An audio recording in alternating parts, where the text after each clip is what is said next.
자, 오늘은 디도서 이해라는 제목으로 말씀을 듣도록 하겠습니다. 자, 우리는 지금 목회 서신을 배우고 있죠. 자, 목회 서신하면 어떤 성경 말씀들이 해당되지요? 디모데 전서, 디모데 후서, 또 오늘 배우게 될 디도서가 목회 서신에 해당하는 말씀들이다. 왜 목회 서신이라고 말하느냐? 바울이 아들과 같이 여겼던 디모데에게 또 디도에게 목회에 관한 서신 내용을 지침들을 기록해서 보내었기 때문에 목회 서신이라고 그렇게 별명을 붙였습니다. 그러면 디도서는 누가 누구에게 보낸 편지냐? 바울이 디도에게 보낸 편지가 바로 디도서가 되겠죠. 이 디도는 누구냐? 많은 이야기를 할 시간이 없고요. 이방인으로서 바울을 통해서 복음을 받았고 나중에 바울의 동역자가 되어서 복음을 위해서 힘써 일했던 사역자가 바로 디도이죠. 그런데 이 디도서가 언제 기록되었는지 이 기록 시기, 기록 연대에 대한 두 가지 설이 있습니다. 제가 지난주에 말씀을 드렸는데 기억하시는지 모르겠습니다. 첫 번째는 바울이 1차 투옥 석방 후에 기록했을 것이다. 그러니까 석방 후인데 언제쯤이냐 하면 2차 아마 투옥 직전이 아니겠느냐. 자, 이렇게 보는 설이 하나 있고요. 두 번째는 아니다. 바울이 2차 투옥 후에 디도서를 기록했을 것이다. 자, 이렇게 보는 설이 하나 있는데 저는 좀 1번이 가깝다라고 생각을 하고요. 1번 쪽에 무게를 둡니다. 그러나 2차 투옥 된 상태에서 기록했다는 설도 있다는 것을 여러분이 아시면 좋겠습니다. 그렇게 본다면 아마 65년에서 66년경에 디도서를 기록했을 것으로 추정해 볼 수가 있는 거죠. 왜냐하면 이 바울이 67년에서 68년 사이에 순교를 했다고 보거든요. 그렇게 본다면 한 1, 2년 전에 디도서를 썼을 것이다. 그렇게 볼 수가 있습니다. 자, 그런가 하면 그러면 이 디도서를 쓴 집필 동기가 뭐냐라고 한다면, 자, 우리가 이미 아시다시피 바울이 1차 수감 뒤에 석방이 되었잖아요. 제가 석방이 되고 난 뒤에 바울이 어디를 다녀왔다라고 말을 했죠? 스페인, 그죠? 서바나를 다녀왔다. 스페인을 갔다 오다가 어디를 방문했냐면 그레데를 방문합니다. 그런데 그레데에 방문하고 보니까 이 그레데에 있는 이 성도들의 문제가 복잡한 거예요. 그래서 이 심각한 교회의 문제를 해결하기 위해서 바울이 디도를 이 그레데에 머물게 하고 자기는 이렇게 마게도냐 지역을 다니면서 전도 운동을 계속했죠. 그래서 이 마게도냐 지역에서 돌아온 후에 아마 디도에게 편지를 썼을 것이다.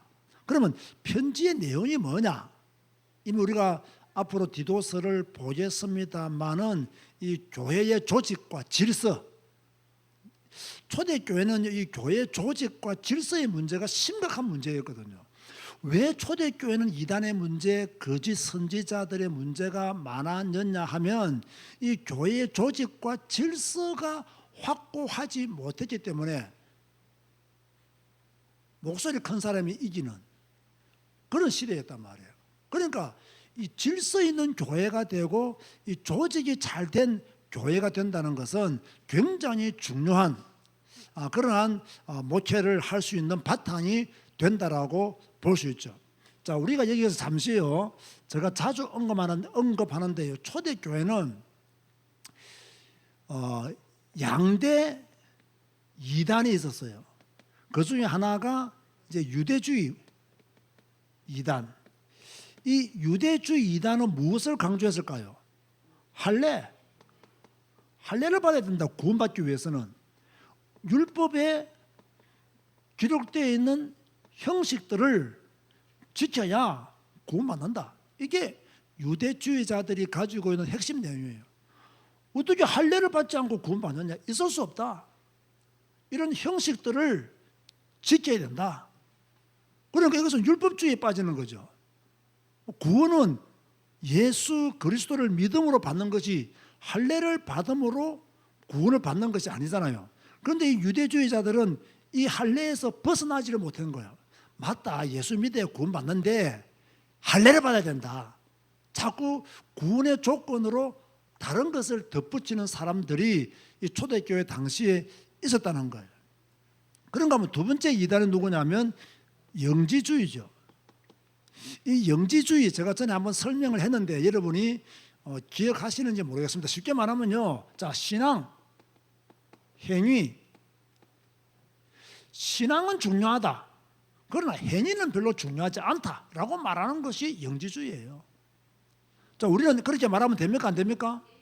우리는 신앙도 중요하고 신앙의 삶을 사는 것도 중요하다. 여러분, 우리가요, 칭의도 중요하지만, 그죠? 그 칭의에 맞는 어려운 삶도 살아야 됩니까? 안 살아야 됩니까? 살아야 되죠. 이 부분에 문제가 생긴 교회들이나 교단들이 많습니다. 여기에 문제가 생기면 엄격하게 말하면 영지주의 영향에서 벗어나지 못한 사람들이다. 그렇게 볼 수 있어요. 자, 오직 믿음, 우리처럼 오직 성경, 오직 예수, 너무너무 좋은 단어고 좋은 메시지예요. 그런데 오직 믿음, 오직 신앙만 딱 강조해가지고 구원받았으니까 구원받은 이후로 우리가 어떻게 살든지 간에 구원은 흔들림 없이 우리에게 주어진다라고 말하면 영지주의에 가까운 사상이란 말이에요. 자, 예수 믿으면 모든 걸 끝났다. 제가 50%만 맞는 이야기를 했습니다. 모든 것 끝났는데 솔직히 끝나느냐 말이에요. 우리의 대적 마귀는 우리를 계속해서 건드리고 공격한다는 거죠. 그런데 이걸 싸워서 이기는 자가 믿음의 행위를 바르게 할 수 있는 자고, 여기서 꺾여버리면 그 사람은 믿음의 행위를 바르게 하지 못하는 거예요. 그래서 왜 야고보서가 기록되어 있느냐라고 한다면 야고보서는 행위를 강조하잖아요. 그렇다고 해서 믿음을 무시하는 것은 아닙니다. 참 믿음을 가진 사람은 참 믿음의 삶을 살아야 된다.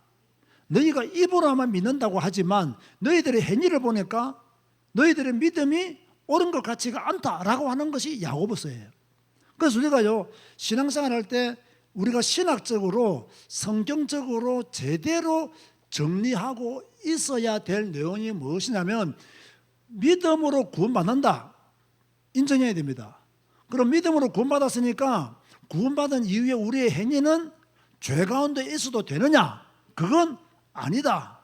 우리가 믿음으로 구원받았으니 우리가 믿음으로 어려운 삶을 살아야 된다. 여기에 문제가 생기면 잘못된 교리에 빠진 성도들이라고 또는 단체라고 말을 할 수가 있는 거죠. 물론 우리가요, 하나님을 믿고 온전한 구원의 백성이 되었지만 100% 우리가 어려운 삶을 살 수 있는 것은 아닙니다. 칭의를 받은 우리지만 죄에서 자유로울 수 있다 없다? 없습니다. 그렇죠? 그러면 뭘 통해서 우리가 또다시 하나님 앞에 바로 서는 겁니까? 회개를 통해서 우리는 하나님 앞에 바로 서는 거예요. 그런데 회개는 하지 않고 예수님을 믿음으로 모든 것이 끝났기 때문에 우리가 죄를 지어도 이거는 상관없다. 이미 우리는 구원받았기 때문에 구원받은 우리의 신분을 바꿀 수가 없다.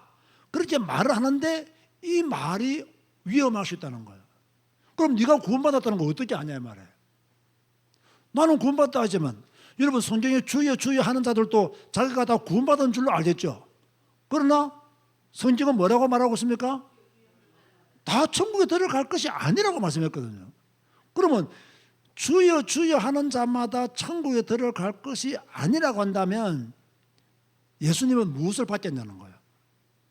그 사람의 믿음의 삶을 보셨다는 거예요. 참 믿음을 가진 사람은 뭡니까? 의로운 행위를 나타내야 된다. 그래도 우리가 죄에서 자유로울 수 없기 때문에 우리는 회개함으로 또다시 주님 앞으로 나아가야 된다. 어찌됐든 간에요, 우리가 이런 기본적인 신앙의 교리, 신앙의 골격은 딱 갖추고 있어야 됩니다. 더 이상 복잡해지는 것은 신경 쓸 필요가 없습니다. 그런데 이 당시 바울이 전도하며 선교하던 그 시대에는요, 이런 부분이 안 된 거예요. 어떤 사람은 할례를 받아야 구원받는다. 구원의 조건으로 할례와 율법의 형식을 강조하고, 또 어떤 사람은 야, 이 사람아, 예수님 믿었으면 끝나는 거지, 네가 지금부터 짓는 죄는 구원과는 관계없어, 네가 죄를 짓는다고 해서 구원이 취소되는 것은 아니야. 죄 짓기 좋아하는 사람들이 들을 때는 좋을까요, 안 좋을까요? 굉장히 좋죠. 이거는 맞다. 뭐 그러니까 막 내 마음대로 살고 막 도둑질도 하고 뭐 그죠? 사기도 치고 뭐 방탕하게 뭐 엄난하게 살아도 상관없다. 얼마나 좋아요. 이렇게 살면 이거는 교리가 잘못된 거예요. 바울은 지금 그런 상황에 있는 거레대 교회 또는 초대 교회에 지금 편지를 보내서 복음은 그런 것이 아니라는 것을 계속 설명하고 있는 것이 바울 서신이다 라는 것을 여러분들이 아실 필요가 있는 거죠. 이건 굉장히 중요한 겁니다. 왜 중요하다고 제가 강조하느냐, 이 흐름이, 이 영적인 흐름이 약간 색깔만 바꾸어서 지금 전 세계의 한국교회 그대로 존재한다는 거예요. 자, 이런 부분을 정확히 아실 필요가 있는 거죠. 자, 그렇다면 디도스의 기본 구조는요, 제가 서론, 본론, 결론으로 이렇게 한번 정리를 해봤습니다. 서론은 1장 1절에서 4절, 본론은 1장 5절에서 3장 11절 말씀, 결론은 3장 12절에서 11절 말씀. 자, 이런 부분은 또 다음 주부터 디도서 각 장을 들어가면 여러분에게 자세히 설명을 할 것인데요, 오늘 조금만 맛보기로 설명을 한다고 한다면, 서론에는 이제 바울이 이제 항상 인사를 하잖아요. 그리고 자기는 전도의 명령을 받은 사람이다. 참 바울의 신앙을 보면요, 분명한 이방인에게 복음 전하는 사명을 다 가슴에 품고 있었음을 알 수가 있죠. 자기는 전도의 명령을 받은 사람이다. 그래서 전도하는 일에 자신은 시간을 들였고 자신의 삶을 들었음을 그렇게 소개를 하고 있습니다. 여러분도 이런 소명 가지신다면 전도자의 길을 계속 걸어갈 수 있겠죠. 자, 두 번째로 이제 본론에 들어가면요, 뭐가 나오느냐면 장로의 자격이 나와요. 물론 다음 주에도 살펴보겠습니다만은 우리 한번 1절에서 1장 5절, 6절, 7절, 8절, 9절, 특별히 5절 보면요, 바울이 디도를 이 그레데에 남겨둔 이유가 나옵니다. 왜 바울이 디도를 그레데에 남겨두느냐, 5절에 보면요, 내가 너를 그레데에 남겨둔 이유는 남은 일을 정리하고 내가 명령한 대로 각 성의 장로들을 세우게 하려 함이니 라고 말하면서 6절, 7절, 8절, 9절 보면요, 장로의 자격이 나와요. 장로의 자격. 다음 주에 보게 되겠죠. 근데 이런 보세요. 보통 교회를 이렇게 우리가 나눌 때요, 이 조직교회 또는 미조직교회 이렇게 나눕니다. 우리 성도님들은 잘 아실 건데, 조직교회는 어떤 교회를 조직교회라고 하죠? 조직교회, 미조직교회.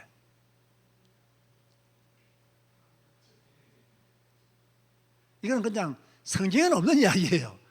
근데 일반적으로 우리가 이제 법적으로 뭐 노예나 총회에서 조직교회, 미조직교회라 말을 쓰거든요. 조직교회는 단회가 있는 교회가 조직교회입니다. 단회가 없는 교회는 미조직교회입니다. 조직이 없잖아요. 그러니까 지금 바울이 디도를 거래대에 남겨둔 이유는 뭡니까? 지금 워낙 잘못된 이단들이 교회 안에서 판을 치고 있고 교회가 조직이 안 돼 있으니까 뭡니까? 질서가 없단 말이에요. 그 질서 있는 교회로 만들기 위해서는 조직교회가 더 유리하겠죠. 그런 의미에서 바울이 디도를 거래대에 남겨두고 뭡니까? 각 성에서 그래도 지도자 역할을 할 수 있는 장로를 세워서 잘못된 교훈을 받지 아니하도록 그렇게 일꾼들을 세우는 일을 위해서 바울이 디도를 거래대에 남겨둔 거예요. 간혹 이렇게 오해하시는 분이 있습니다. 조직교회는 자립교회고 미조직교회는 자립이 안 된 교회다라고 생각하시는 분들이 있어요. 그런데요, 단예가 있어도 자립 안 된 교회들이 있습니다. 요즘은요, 그 농촌 교회들이 그래요. 농촌에 사람이 없잖아요. 있어도 누구만 계실까요? 할아버지, 할머니들만 계신다고요. 실제로 자립하기가 상당히 어려워요.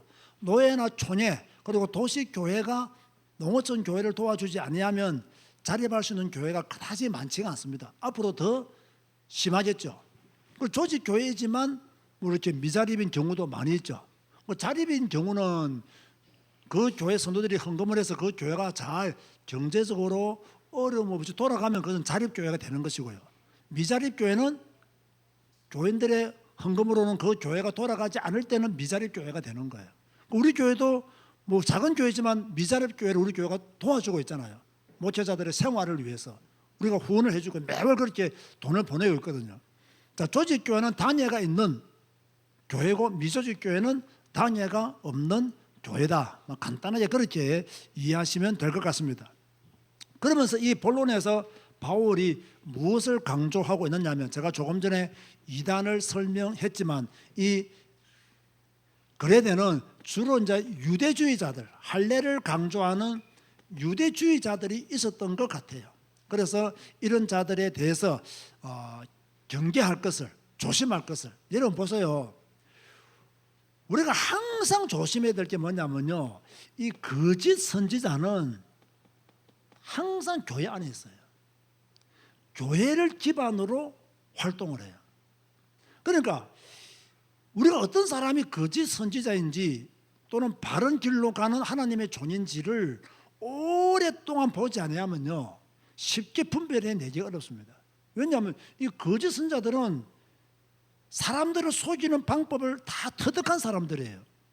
어떻게 하면 사람들을 속일 수 있고 어떻게 하면 사람들을 따라오게 만들 수 있는지를 이미 이 악한 영들의 역사에 의해서 아는 것 같아요. 그러다 보니까 교회 안에서 활동하니까 이 순진한 교인들, 영적으로 무지한 교인들은 이 거짓 선지자의 말을 따라갈 수밖에 없는 거예요. 여기 이제 맹신주의자가 놓고 광신주의자가 놓으면 이상한 집단이 되고 단체가 될 수밖에 없는 거죠. 이럴 때 우리는 뭡니까? 성경을 배우고 성경을 기준으로 해서 우리는 뭡니까? 옳은 선지자인지 거짓 선지자인지 참 복음인지 아니면 가짜 복음인지를 구별해낼 수 있는 힘을 우리가 가져야 되는 거죠. 또 사실요, 목회자는 무슨 일을 해야 됩니까? 왜 바울이 디도를 거래대에 남겨두느냐? 네가 목회자로서 이 지금 거래대에서 유대주의자들에 의해서 혼란을 겪고 있는 사람들을, 성도들을 바른 신앙을 가지도록 가르치라는 거예요. 바른 믿음을 가지도록 가르치라는 거예요. 자, 여러분 보세요. 왜 여러분들이 목사를 위해서 기도합니까? 간단합니다. 목사를 통해서 성경 해석이 바르게 되어지고 목사를 통해서 바른 복음이 증거되도록 여러분들이 목회자를 위해서 기도하는 거 아닙니까? 그 목회자가 잘못되면요 교회 전체가 잘못될 가능성이 굉장히 많이 있는 거죠. 그런가 하면 이제 세 번째로 보면 여기 보면 뭐 다양한 성도들에 대한 목회자의 지침, 뭐 늙은이에게 어떻게 해라, 젊은이에게는 어떻게 해라, 그런 말씀들이 나오고요. 또 성도가 왜 선한 삶을 살아야 되는가, 여기에 대한 이야기도 나오고요. 그리고 성도들은 사회생활을 어떻게 해야 되느냐, 또 이단에 대한 대처는 어떻게 해야 되느냐, 이런 것들이 3장 11절까지 기록이 되어 있습니다. 이것은 각 장을 공부할 때 여러분에게 설명을 드리도록 하고요. 이제 결론으로서는 바울이 마지막 인사를 하게 되는 내용들이 3장 12절에서 15절에 그렇게 기록이 되어 있습니다. 자, 그렇다면 우리가 번호가 뭐 잘못되었습니까? 이거 2번이죠. 2번이죠. 자, 디도서의 핵심 단어가 무엇인지 또는 핵심 절은 무엇인지 핵심 장은 무엇인지. 자, 핵심 단어를 제가 무엇이라고 적어 놓았나요? 교회 생활 지침이다. 이 교회 생활을 어떻게 해야 될 것이냐, 이게 중요하잖아요. 자, 이를 보세요. 우리가 이 똑같은 성경을 가지고 있잖아요. 대한민국 전체적으로. 그죠? 똑같은 성경을 가지고 있는데 솔직히 모든 목사들이 똑같이 말할까요? 조금씩 다르게 이야기할까요? 조금 다르게 이야기하죠. 뭐 그 목사의 수준에 따라서 뭐 성경 해석도 뭐 조금씩 다를 수도 있고 틀릴 수도 있고 애매할 수도 있고 분명할 수도 있고, 또 똑같은 주의 종들이지만 어떤 목회의 지침과 목회의 방향이 다 똑같았나? 똑같은가요? 틀린가요? 틀리죠. 우리 교회는 보면 좀 특별한 목회 지침들을 가지고 있잖아요. 뭐 성경 10동 안 하면 장로 안 된다. 우리 교회만 가지고 있는 겁니다. 성경 5동 안 하면 권사 못 된다. 우리 교회만 가지고 있는 목회 지침이에요. 여러분, 대한민국에서 이런 교회 본 적이 있습니까? 거의 없을 겁니다. 그러면 이 목회 지침을 따르면 우리 교회 남을 수 있는 것이고, 못 따르면 나는 성경 읽기는 싫어도 권사는 되고 싶어요 라면 다른 교회 가야 돼요. 나는 성경 읽기는 싫어도 장로는 되고 싶어요. 그럼 다른 교회 가야 돼요. 그러나 나는 성경 읽는 거 당연히 성경 읽어야죠 하면서 성경 읽고 성경 배우는 것이 좋으면 우리 교회에 남아 있을 수가 있는 거예요. 이런 교회 생활 지침들이 목회자들마다 조금씩은 달라요. 다른데 이 디도서에서는 왜 교회 생활 지침이 됐냐면요, 성도는 도덕적으로 부패한 삶을 살면 안 된다라는 것을 말하고 있는 거예요. 교회 생활하는 믿음의 사람들은 도덕적으로 부패한 삶을 살면 안 된다. 목회자들은 교회 질서 확립을 위해서 바른 신앙을 가르쳐야 되고, 성도들은 순결한 믿음을 가져야 됨을 바울이 디도를 통해서 메시지를 주고 있는 거죠. 그러면 핵심 절은 뭐냐? 제가 두 성경 구절을 적어놨죠. 2장 14절, 또 하나는 3장 8절. 여기 보면요, 똑같은 말씀이 나와요. 똑같은 의미의 메시지가 나와요. 무슨 말이냐? 선한 일을 열심히 해라는 거예요. 참, 여러분, 이거 참 중요합니다. 여러분들이 하나님의 사람들로서, 믿음의 사람들로서 선한 일을 열심히 해야 돼요. 여러분들이 그리스도의 제자로서 선한 일을 열심히 해야 돼요. 다른 사람에게 본이 되는 일을 열심히 해야 돼요. 교회 다닌다고 하면서, 예수 믿는다고 하면서 친구 관계 때 막 거짓말을 시키고 뭡니까? 자꾸 없는 말을 만들어내고 이렇게 돼버리면요, 친구들에게 인정받지 못하죠. 참, 저 친구는 조금 까다로운데 그래도 정직해. 이게 훨씬 더 나아요. 그죠? 어찌든 간에 바울은 뭐라고 말하고 있냐? 성도들은 선한 일을 열심히 해라. 그렇게 말씀하고 있어요. 자, 우리 모든 성도님들도 선한 일을 열심히 하시기를 바랍니다. 자꾸 남에게 피해를 주고요, 다른 사람을 어렵게 만드는 말이나 행동을 하면 안 돼요. 참, 이게요, 선한 일을 해야 돼요. 쉬운 일 같은데 어려운가 봐요. 뭐 선한 일을 하기 싫으면요, 다른 사람에게 피해를 주는 일을 하지 마세요. 최소한 내가 뭐 선한 일까지는 못 베풀어도, 다시 말해 이겁니다. 여러분이 죽을 때 여러분이 막 돈을 많이 벌었다 합시다. 그러면 사회 기부까지는 하고 못 죽더라도, 그죠? 막 사회 기부하고 죽으면 더 좋지만 사회 기부까지 하고는 못 죽더라도 다른 사람 거 뺏어가면서 살지를 말아라 이 말이에요. 나는 그것도 선한 일이라고 봐요. 요즘 워낙 악한 시대이기 때문에. 그죠? 그것은 우리는요, 선한 삶을 살아야 된다. 된다라는 것을 여러분들이 알 필요가 있습니다. 그러면서 핵심 장은 몇 장이라고요? 2장이 핵심 장이다. 그렇게 말씀을 드릴 수가 있겠습니다. 자, 이러면서 오늘 이제 결론을 말씀을 드리면요, 이 디도서를 통해서 우리에게 어떤 메시지를 주고 있느냐. 첫 번째로요, 자, 구원은 믿음으로 받는다. 이걸 누가 부인하겠어요? 구원은 예수 그리스도를 믿음으로 받는다. 우리가 어떻게 하나님의 자녀가 되느냐? 하나님의 부름을 받고, 그렇죠? 예수 그리스도를 구주로 영접함으로 하나님의 자녀가 된다. 이걸 누가 부인하겠어요? 그러나 예수를 그리스도를 믿는 그 순간부터 우리에게는 새로운 전쟁이 시작된다는 거예요. 누구와의 전쟁입니까? 마귀와의 전쟁이다. 이게. 사탄과의 전쟁이죠. 자, 이 전쟁에서 실패하게 되면 어떻게 합니까? 방탕하게 되고 타락하게 되고. 자, 그러면서 구원받았다, 난 하나님의 자녀다 하면 꼴 보기 싫은 거예요.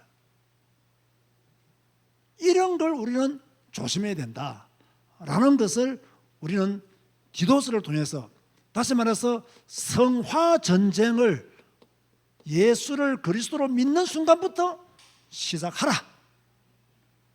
그리고 성도들은 항상 바른 신앙을 가져야 된다. 이 바른 신앙을 가지도록 누가 지도해야 되느냐? 당연히 목회자들이 지도를 해야 되죠. 그런데 목회자들이 이 바른 복음을 못 가지고 있는 거예요. 목회자들이 성경의 권위를 인정한다면서 성경의 가르침을 받지를 않아요. 우리 모두는요, 성경을 절대적 권위로 인정하고 성경적 가르침을 받고 따라가야 되겠죠. 그런데 이 부분이 약하단 말이에요. 그래서 바른 신앙을 못 가지는 거예요. 세 번째로, 성도들의 사회생활은 어떠해야 되느냐라고 말하면 아까 답 나왔죠? 어떠해야 된다? 선해야 된다. 다른 사람에게 피해를 주거나 악한 일은 삼가해야 된다 라는 것이 디도서를 통해서 우리에게 주시는 메시지가 되겠습니다. 계속해서 디도서를 배울 때 하나님이 여러분에게 주시는 말씀들을 잘 마음에 새기면 또 큰 은혜가 있을 줄로 믿습니다. 기도하시겠습니다. 주님 감사합니다. 오늘 또 말씀 배우게 하시니 감사합니다. 성경 배우게 하시니 감사합니다. 구원은 믿음으로 받지만 구원받고 난 이후에 우리의 삶이 온전해지기를 원합니다. 성경 읽고 성경 배움으로 하나님이 원하는 믿음의 삶을 살아가기를 원합니다. 특별히 바른 신앙, 바른 복음을 가지게 하여 주옵시고, 바른 믿음, 바른 신앙 말하면서 우리의 삶이 무너지지 아니하도록 의로운 자가 될 수 있도록 축복하여 주옵소서. 우리의 사회생활 선하게 하시고 다른 사람에게 피해 주지 않도록 우리를 잘 절제시키며 덕을 세우는 일에 앞장서게 하여 주옵소서. 예수님의 이름으로 기도드리옵나이다. 아멘.